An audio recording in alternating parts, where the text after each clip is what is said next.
Frequently, I will have someone come up and tell me that they're a doctor and can I do anything? So I actually had one person say they're a doctor, and I asked what kind of doctor, and they said, well, I have a PhD in philosophy. I said, well, that doesn't do me any good.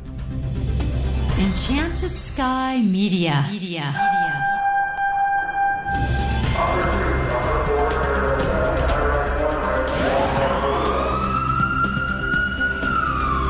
From the Federal Resources Studio, this is Code 3, the Firefighters podcast, hosted by award-winning journalist Scott Orr. Code 3 features interviews with leading members of the fire service, discussing firefighting strategy, tactics, and other topics you need to know more about.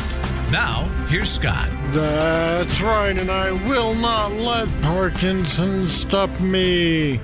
Thank you for joining me again here on Code 3. This is the show for and about firefighters. We're informing and entertaining members of the fire service, just like you, from coast to coast. Just about everyone finds there are the official rules in EMS, and then there are the unwritten rules. They're often more helpful to know than the stuff you learn in class.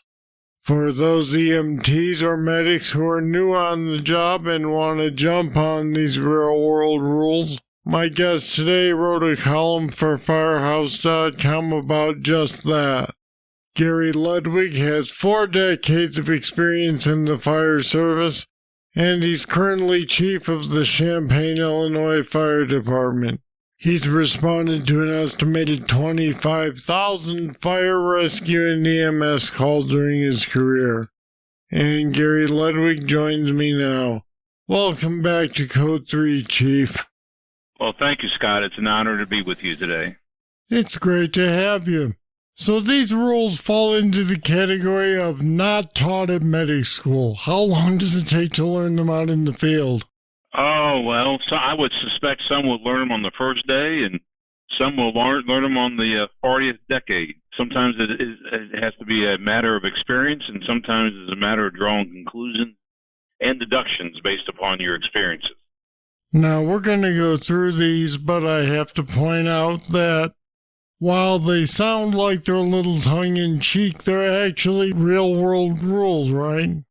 Absolutely. I actually, quite frankly, Scott, I could come up with a whole lot more, but, they kind of limit me to about 800 words in my Firehouse column. So there's only 7 there, but I actually got done recently doing a class in Nashville at Firehouse Expo on 45 nuggets or 45 unwritten rules that you might find in EMS. So in that case, I had 45 there.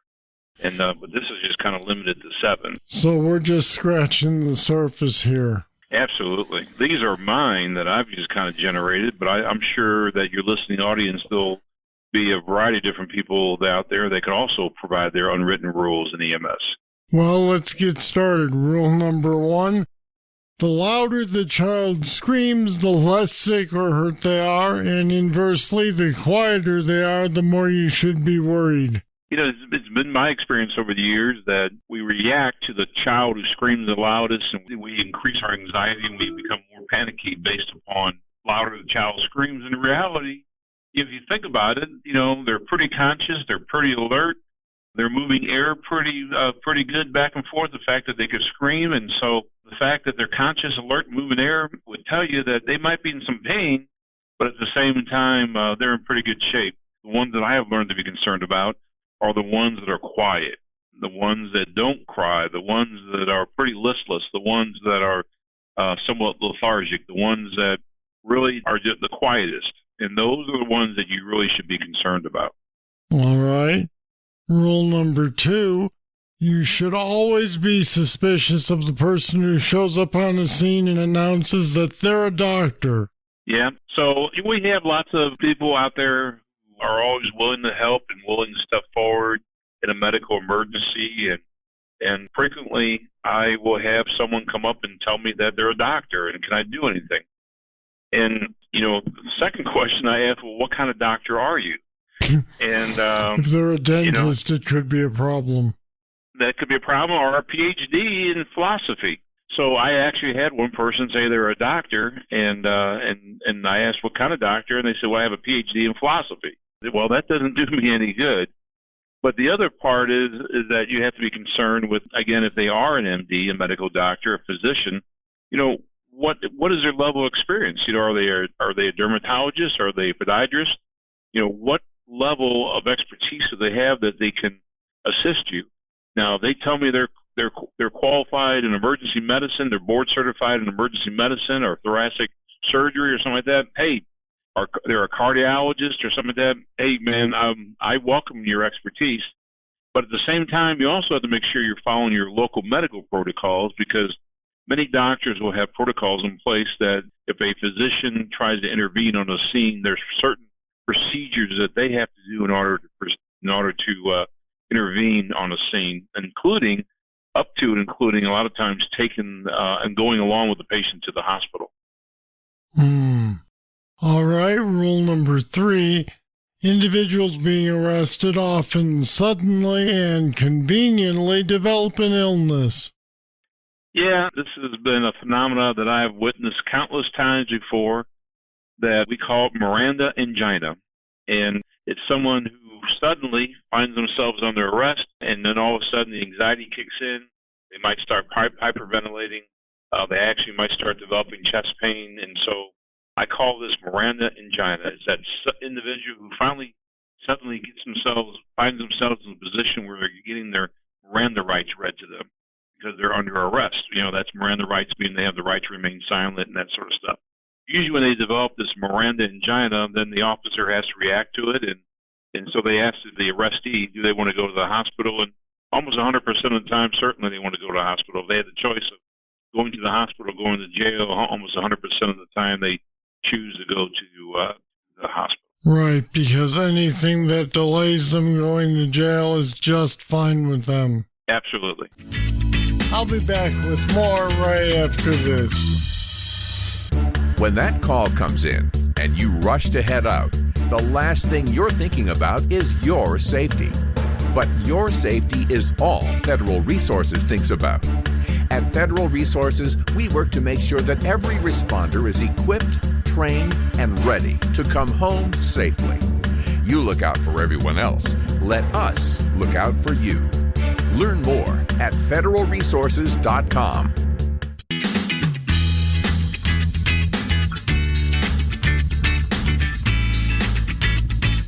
All right, rule number 4.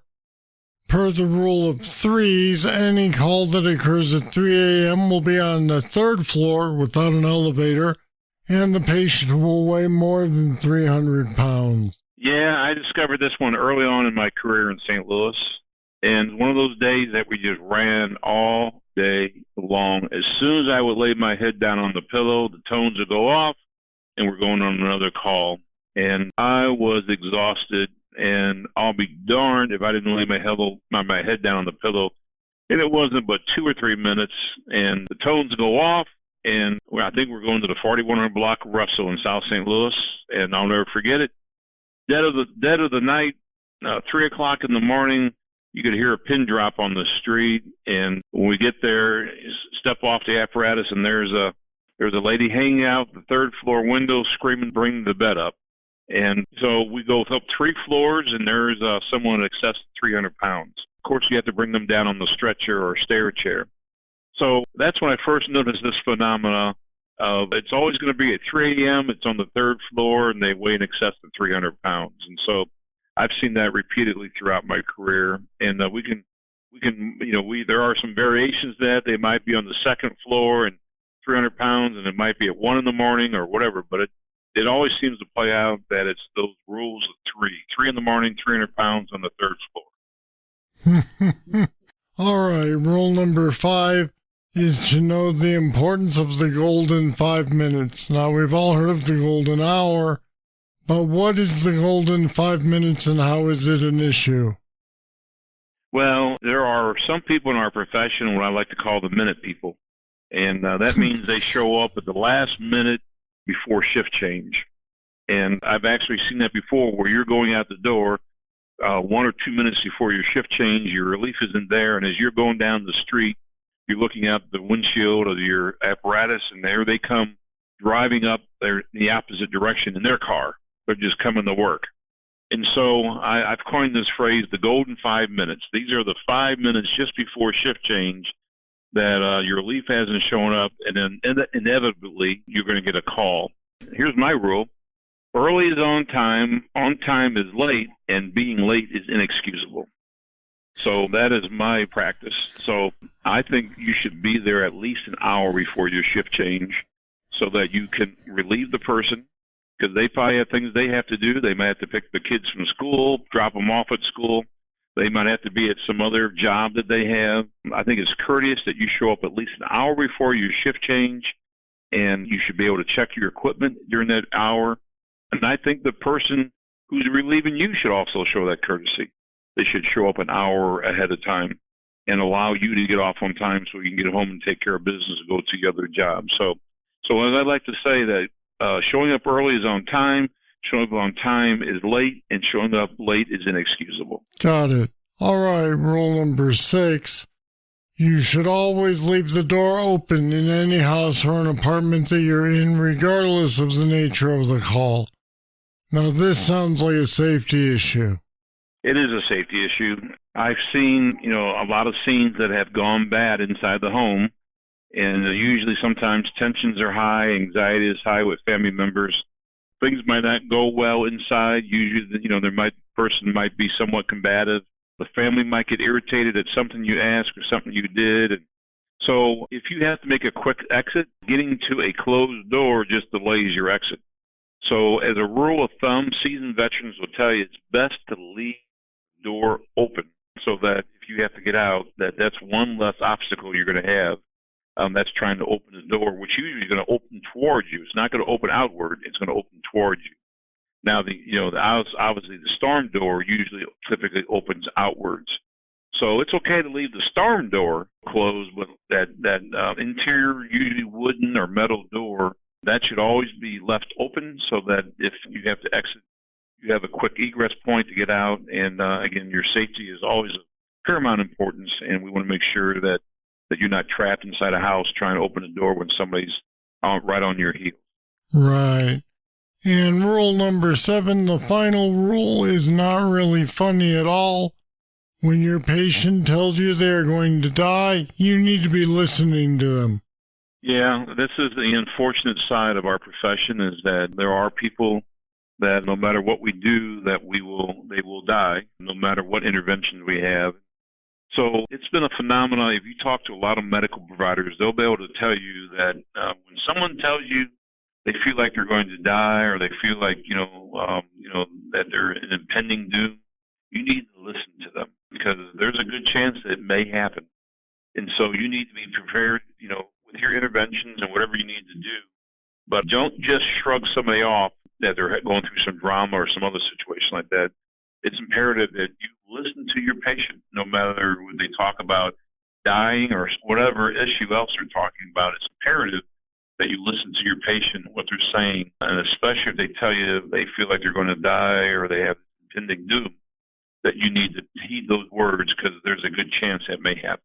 Well, those 7 rules just scratch the surface, as you said earlier, but they're a good place to start. Gary Ludwig, always good to have you on Code 3. It's always been my pleasure, Scott. And we've put some more information on the Chief's 7 Unwritten Rules of EMS on our website at code3podcast.com/rules. Check it out. Now, here comes your trivia question. Reach way back in your training for this one. What's the term for the lowest temperature at which something will burn? The answer right after this. If you like Code 3, you'll love the Code 3 Bull Session. It's more discussion with our guests on any topic. Sometimes it's serious. Sometimes it's not so serious. But it's only available to patrons of Code 3. Find out what you've been missing. Go to code3podcast.com/support. Pledge just $10 a month to support Code 3, and you'll get immediate access to all the Bull Sessions in our library and future interviews as we post them. Become a patron today, support the show, and get access to the Code 3 Bull Sessions. Now, here's your trivia answer. The term for the lowest temperature at which something will burn is its flash point. Remember that one? Of course you did. Alright, that's it. That's all for this edition of Code 3. Thank you for listening. I'll be back next time with more, and I hope you'll join me. I'm Scott Orr, and until then, stay safe. Code 3 is made possible through the generous support of Federal Resources. Visit them at federalresources.com. This show is a production of Enchanted Sky Media. To contact us, get more information on today's show, or to subscribe to the podcast, go to code3podcast.com.